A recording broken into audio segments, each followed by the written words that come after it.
Hello and a warm welcome. I'm Armin Trost, professor at the Furtwangen University in Germany, and this is my series on human resources strategies, a real master course for advanced HR students, professionals, and executives. This series is available on YouTube and on all podcatchers like iTunes or Spotify. All slides that support this series are available on my website. For more information, please read the description to this YouTube or podcast.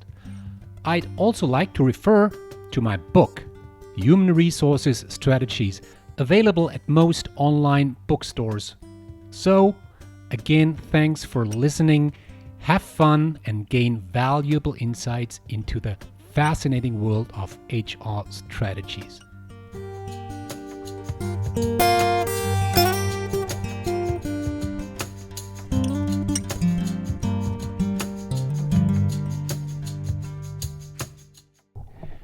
So here's the last episode around learning, and actually there is another episode about executive education, but in this episode I would like to talk about learning in an agile business environment.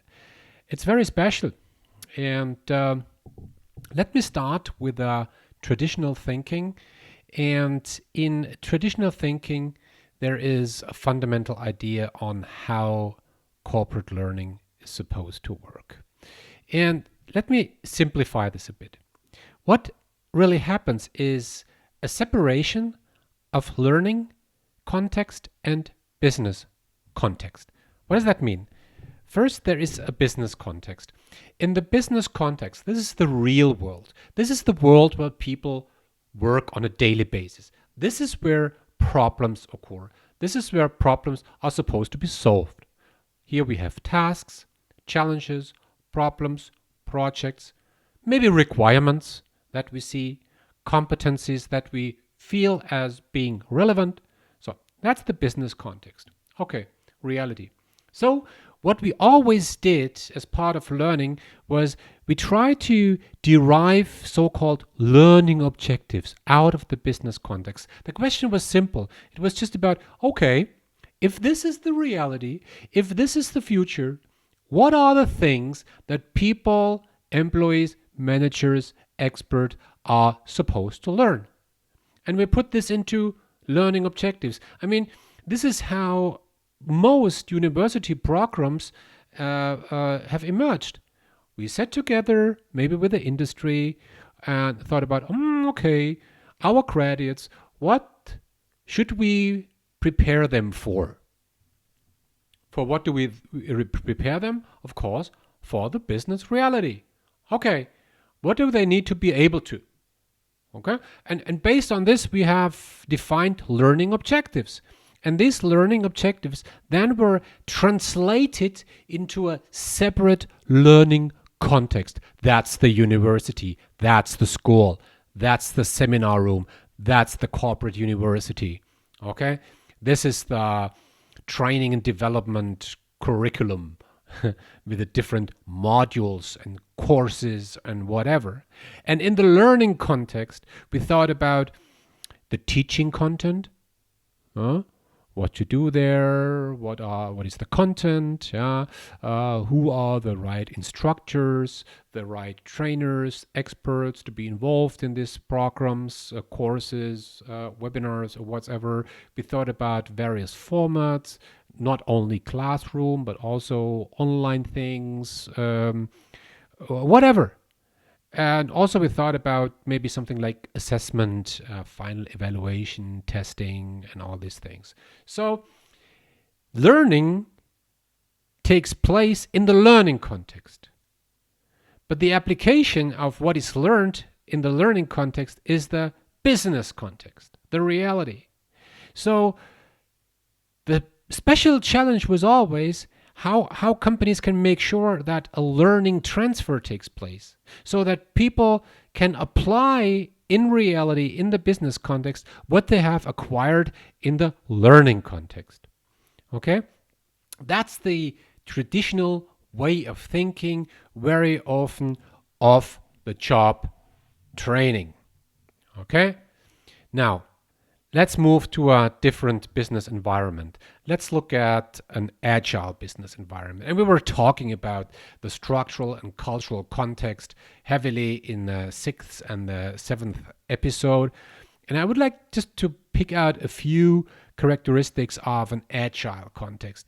So let's assume there is not only a low task certainty, but also a high task dynamic. What does that mean? I mentioned that sometimes, and I still will in future episodes. Here we have tasks where the outcome is not clear, and the way to get there is not clear either. And the task might be big, might be a project. Okay, you want to develop a new product, you do not know how the product going to look like in the end.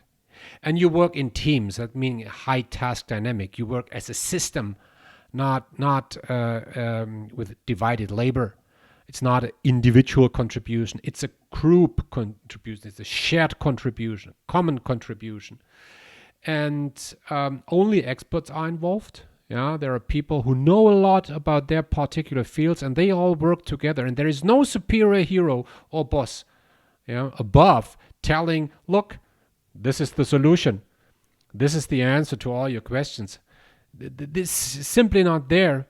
And the people are used to think and act in an iterative way and in short cycles, right? They are used to sit together on a weekly basis, on a bi-weekly basis, maybe on a daily basis to think about, okay, where are we? What do we do next? And that's very adaptive, very dynamic. And also, let's assume that people face a high level of autonomy and self-direction. It's not about babysitting, it's about trusting the people that they will come up with the right solution to a given problem, right? And another thing here is that these people are very much dedicated to their clients. They do not think in that way of, okay, we have done a good job when the boss is happy. They don't think that way. They rather think about, we have done a good job when the client is happy. Okay, this is again a very important principle in agile environments. So this is just a summarized view on the context we were talking about here now, and where learning is supposed to take place.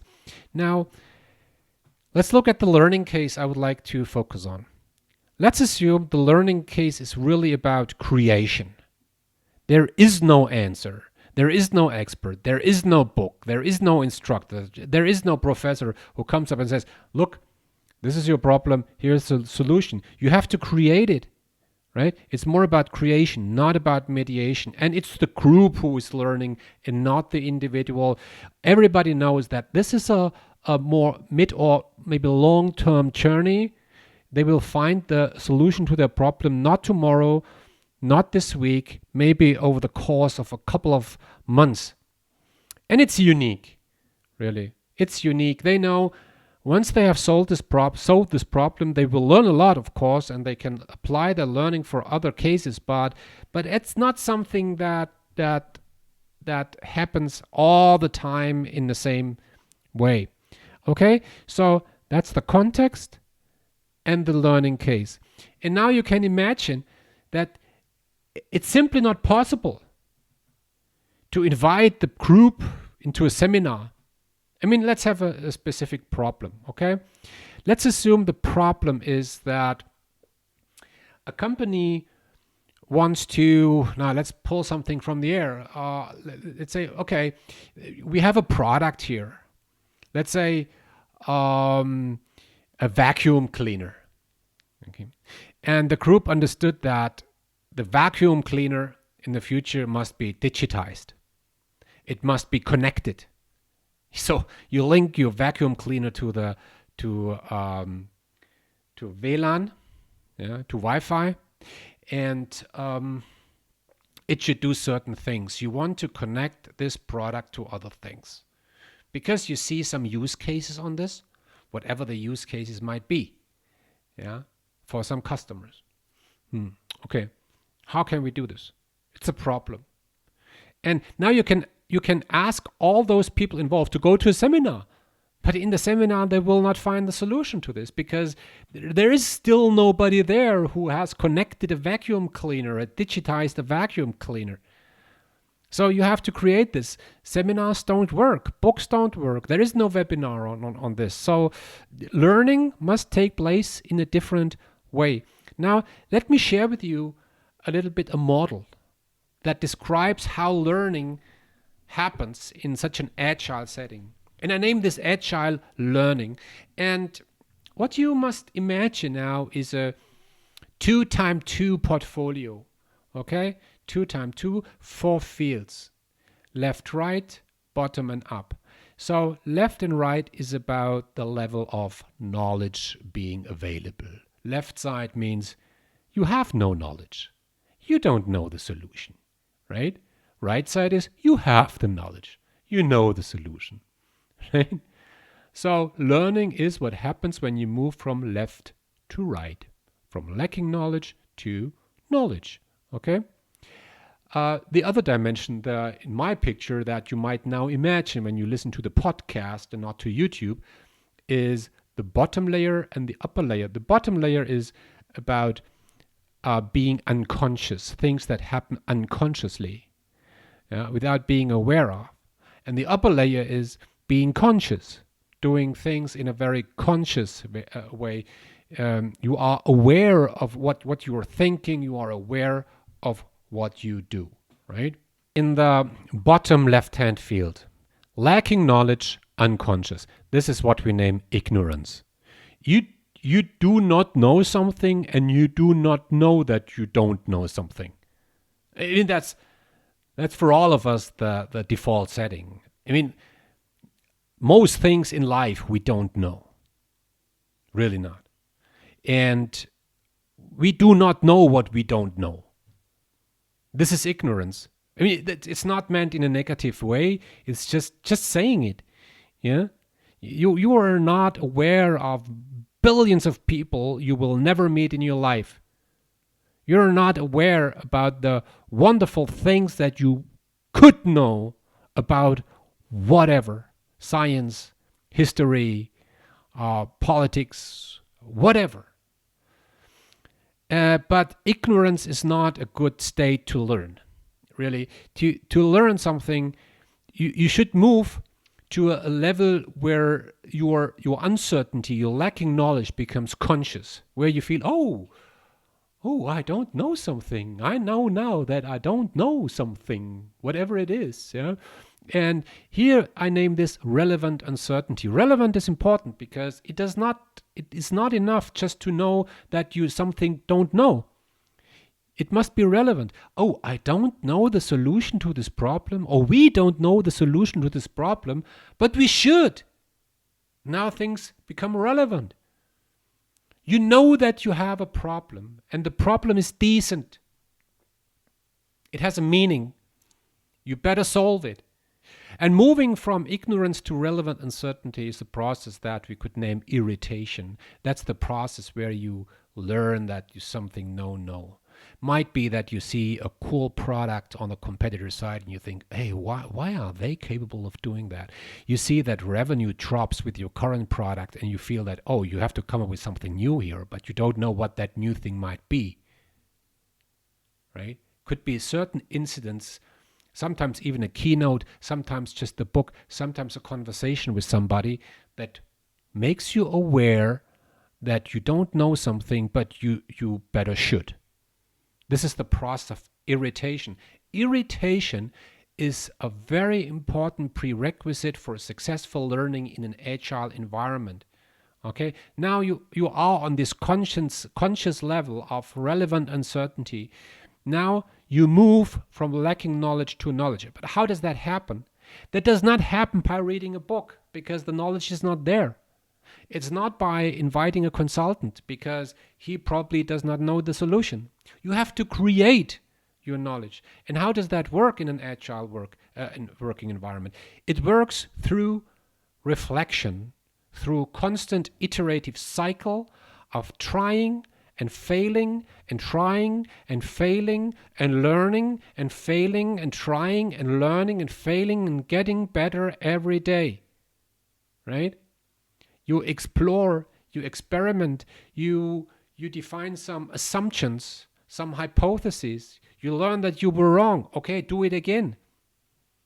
You create a prototype, show it to the client. Is that the right way we should go? The client says, no. Or what should we do different? The client can't tell you. So let's do it again. So this is a stepwise, painful, intense process. You see? And that happens while you work. Actually, this is your work. This is your work to solve problems. You see? In an agile world, there is no difference between work and learning. There is no difference between business context and learning context. It's the same. It's like with any scientist. A scientist says, oh, I don't have an answer to this question. Who knows the answer? Nobody. Okay, that's creation. Okay, so let's start. Let's have an experiment. Let's have an hypothesis. Do the experiment. Learn. Oh, we were wrong.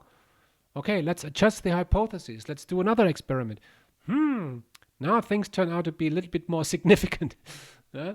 And this is how we gain knowledge. And again, this is a very conscious process, right?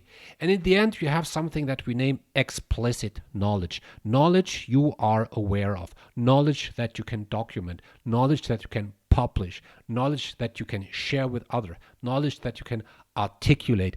It's in your working memory, so to speak, right?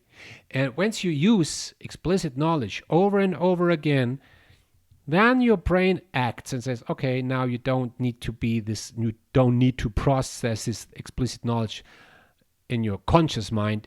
Now let's move that to your unconscious mind. And this is what we name internalization. It's like when you learn driving a car. In the beginning, you do things in a very conscious way. Okay, now turning the key, then putting in the gear, then push this pedal, and then and then slowly, you do it in a very conscious way. But after a while, after practice, things become unconscious again. You internalize that. It means knowledge is still there, but now it's no more explicit, it's implicit. Implicit. It's still there. You know how to do things. You know how to see things. But now it's very hard to explain it. I mean, if I ask you now, if you play any instrument, if you can play Stairway to Heaven on the guitar, and you did that 1,000 times, and I ask you, how do you do this? It's very hard for you to explain. You have to pick a guitar and you have to observe yourself, really. But you have the knowledge. But it's very hard to explain implicit knowledge. That's why, by the way, we're going to talk about this. That's why knowledge management very often does not work well. But this process of articulating implicit knowledge is what we name externalization. So when you ask an expert, hey, how do you do this? Then the expert must think, I don't know, I just do it. Let me think, how do I do this? I guess I do it that way. That's the process of externalization. And by the way, very often what they tell you is not the truth. Not because they are liars, but they don't know how they do things. I mean, we know this from sports. There is a lot about research, for instance, in golf. In golf, when you look at the great players in the world, Jack Nicklaus, Ben Hogan, and whomever, you name it, it's not a good idea just to ask them, how do you do your swing? I mean, of course, they have written books about it. But very often we know this. What they describe is not what they do. It's just what they think they do. And that's a difference. That's a difference, right? It's fascinating. I love it, really. Okay, just for the matter of having a complete picture, sometimes learning happens completely on the unconscious level.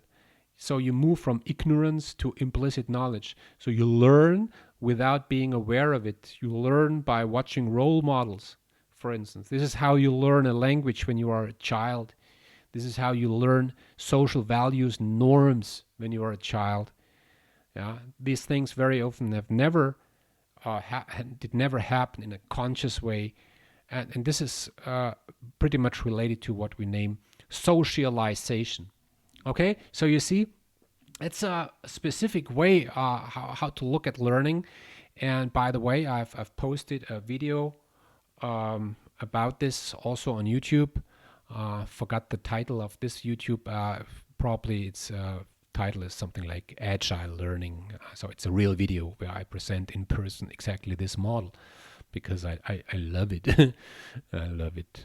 So, in strategic terms, let's summarize two statements. And goes like this. Learning requires a protected area outside the daily work environment, right? A seminar room or something like this. Then we hope for the transfer of learning. This is off the job plus transfer, right? The separation of business context and learning context. I don't say that this is a bad idea. This very often works well. I mean, actually, this is my profession. University are separated learning contexts, and it's good. It's good for some situation. That's a good thing. The other strategic statement goes like this: learning is best done in a real working context. We see no difference between learning and work. Work is equal learning. Learning is equal work. So this is real working context on the job. As I said, there is no right or wrong per se, but giving a specific context, the latter one probably is better than the earlier one, right? And the other thing is, for your learning strategy, what is your default setting? What is it what you think the first?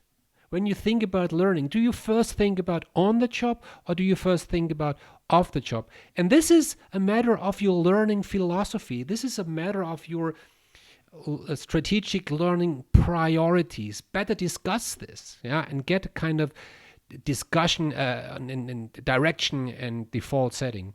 So what I would like to close with here are some practical implications when it comes to activities in agile learning. So let me share with you some advice. First, what I see with many companies is that they use iterative and agile project management techniques, something like Scrum, for instance.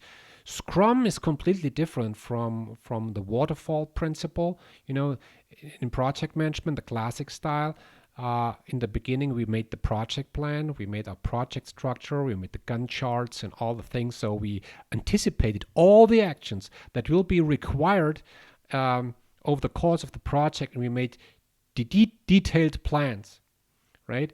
And then once we got the plan, we simply followed up on the plan. We translated the plan into reality, trying to stick to the plan, which could be a good idea, but in a situation where you don't know the outcome, in a situation where you don't know the way to get there, you simply are not capable to define the project plan in the beginning. You don't have the knowledge for that. It's accepted. Full stop.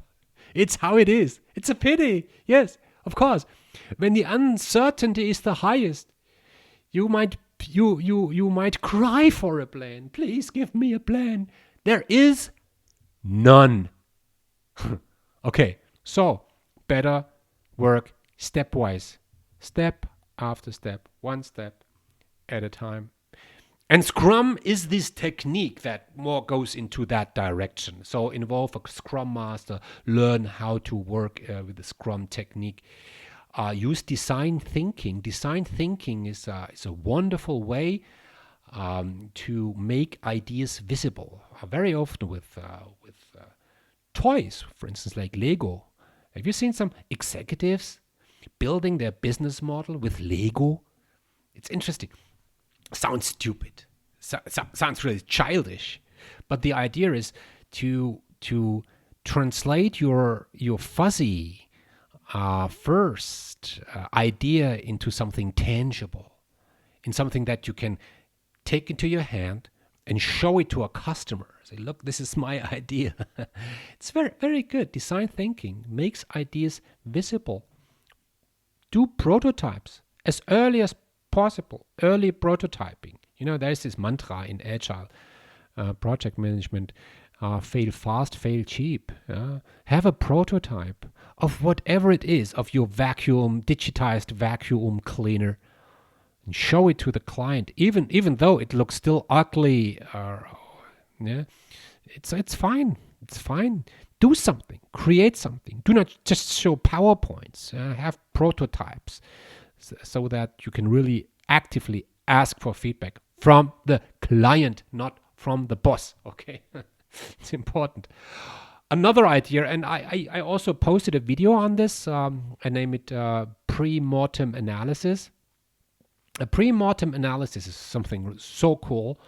Once you have a first solution, once you have a first idea, once you have a first concept, you take some time in your team and you do nothing else than hitting against it. You ask yourself the question: why will this solution not work? Not work. So, you might know what a post-mortem analysis is. It's an analysis where you try to understand why somebody died. And a pre-mortem analysis is a technique where you think about, why will something die? And in social psychology, we know that there is this effect, we call it groupthink. Groupthink means once a group falls in love with an idea, they protect themselves from criticism. And they don't dare to question their idea. So give room for questioning your idea yourself, and you will see there is enough wisdom in your team, in particular in your team, to question your idea and actively do this. Yeah, it's very tough and it's courageous to do something like this. But really, it's simple. Have 2 hours, take a flip chart, and just collect all the points, all the reasons you think why your solution will fail. Then you prioritize all these reasons, and then you talk about how you deal with all these things. You better do it early. And you don't wait until you show it to the client and the client will challenge. You better do it yourself, or your CEO, or your investor, or whoever. Use all sorts of creativity techniques. Yeah, it's creation. It's not mediation. Use collaborative tools for communication, for learning from and with others. And here's another idea I really love. Run something that we call so-called, and sorry for the word, I did not invent the word, run something that is called fuck-up events. When you fuck something up, in hierarchical organization, it's not allowed to fuck something up, right? To do a bad mistake. In an agile organization, you give the one who made the mistake a stage. You say, oh, you made a big mistake. That's interesting. Here's the stage. Share it with all others. So fuck-up event is an event. You can run it on a weekly basis, for instance. In the evening, maybe. It's really fun, where project teams present their biggest failures. And they tell, look, this is what we did. These were our assumptions. So we moved on with that idea. And then it failed. And we could prove it based on this. And this is the reason why. And these are the 3 things we took home from our painful experience. Right? So you shape a culture of failing and learning. And the learning part is more important. And you do not hide your failure. Hiding failure is not a good idea, because, if somebody really made a mistake, that's an asset, because the one who really made a mistake will probably not do the mistake again. It's a big asset. So, and this asset can be shared, right? It's an absolutely cool idea. Something that you really should avoid in agile learning is something like a hierarchical reporting structure. Really, what kills this kind of learning is when you have an executive above constantly asking for KPIs or something like this. If there is a CEO or an executive who constantly want to see where you stand, invite him into the next meeting. Just involve him or her. You will see the reaction. This executive will say, oh, can I just get a report, with traffic lights and so? I would love to see this, but I don't have the time to share your meeting. Oh, you don't want to share our meeting? Okay, why not? It's not of highest priority. Okay, you won't get the report either. Yeah, good project managers, they protect their teams from hierarchical executive distraction. Okay, interesting, huh? Agile learning. That's something new. And you will not find agile learning in most HR textbooks, but you know, in times of digitization, that might be the future. Okay, so again, thanks for listening. It's good to having you here, and let's see us next time.